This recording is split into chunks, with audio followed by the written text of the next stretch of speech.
இப்போ வந்து 3 ஹவர் படங்கள் பார்க்குறக்கு ஆடியன்ஸ் யாருக்கும் இன்ட்ரெஸ்ட் கிடையாது. இப்போ என்னுடைய ஃபுட்டேஜ் நான் வந்து கிட்டத்தட்ட 3 ஹவர்ஸ் 2 ஹவர்ஸ் 50 மினிட்ஸ் கட் பண்ணியிருந்தேன். அப்புறம் தானு சார் சொன்ன, தம்பி எனக்கு கொஞ்சம் கம்மி பண்ணி கொடுங்க சார். அப்படியே சார், எங்கள் பசங்களாம் பயங்கர சண்டை சார். என்ன சார் இவ்வளோ ஒரு ட்ரெயினுக்குள்ள நடக்குது, நீங்கள் எப்படி சார் நீங்கள் இப்படி கட் பண்ண போகிறீங்க? இல்லைடா கொஞ்சம் கட் பண்ணி பார்க்கலாம்டா, ஒரு ப்ரொடியூசர் கேட்குறாரு, கட் பண்ணலாம். அப்புறம் 2 ஹவர்ஸ் 50 மினிட்ஸை 2 ஹவர் 40 மினிட்ஸ் கட் பண்ணேன். அப்புறம் தஸ்தன் இன்னும் கொஞ்சம் கட் பண்ணி கொடுங்க பண்ணு. சட்டையெல்லாம் பிடிச்சிட்டாங்க ஆக்சிடென்ட்.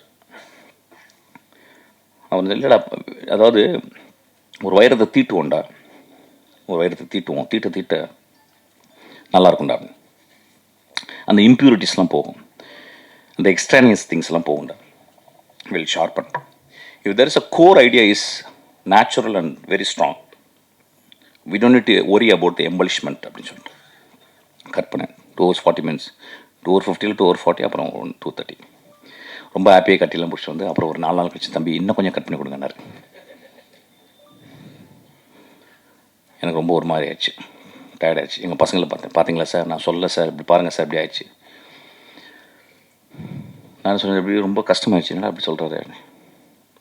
ஏன்னா ஒரு ட்ரெயின் நடக்கும்போது திடீர்னு ஏதாவது நம்ம எப்பயுமே டேரக்டர் திங்க் பண்ணுவோம், இது இல்லாமல் ஆடியன்ஸ் புரியாது, இது இல்லாமல் அது புரியாதுன்னு.